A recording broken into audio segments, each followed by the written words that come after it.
মৌলানা আব্দুল কালাম আজাদ ইউনিভার্সিটিতে সিঁদুর কাণ্ডে ব্রাত্য বসুর তোপে রাজ্যপাল। নাম না করে শিক্ষামন্ত্রী কার্যত রাজ্যপালকেই বিঁধেছেন। প্রশ্ন তুলেছেন কার ইঙ্গিতে এসব ঘটনা ঘটছে। তার দাবি যতদিন না মুখ্যমন্ত্রী নির্বাচিত উপাচার্য আসছেন এসব ঘটনায় অবাক হবার কিছু নেই। ম্যাকাউটের হরিণঘাটা ক্যাম্পাসের যে ভিডিও সোশ্যাল মিডিয়ায় ভাইরাল হয়েছে তাতে রীতিমতো ঝড় উঠেছে রাজ্যে।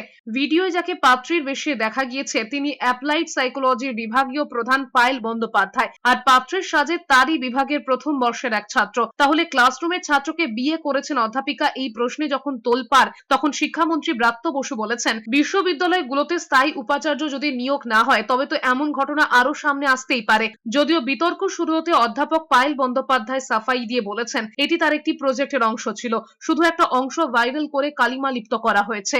বিশ্ববিদ্যালয়গুলি যেখানে এখনো সই হয়নি নির্দিষ্ট উপাচার্য আসার, সেখানে কার ইঙ্গিতে এগুলো হচ্ছে, যিনি ওই উপাচার্যকে বসিয়েছেন, যাদের আমরা উপাচার্য কেয়ারটেকার উপাচার্য বলছি না, তার কোনো দায় আছে কিনা সেটাও ভেবে দেখা। এটা ইউনিভার্সিটি অবশ্যই তারা যে সিদ্ধান্ত নেবেন সেটা তাদের ব্যাপার, কিন্তু যতক্ষণ না আমাদের রাজ্যের মুখ্যমন্ত্রী নির্বাচিত উপাচার্য আসছেন, এই ধরনের বিভিন্ন এইসব ইউনিভার্সিটিতে এই ধরনের ঘটনা ঘটলে অবাক হওয়ার কিছু নেই।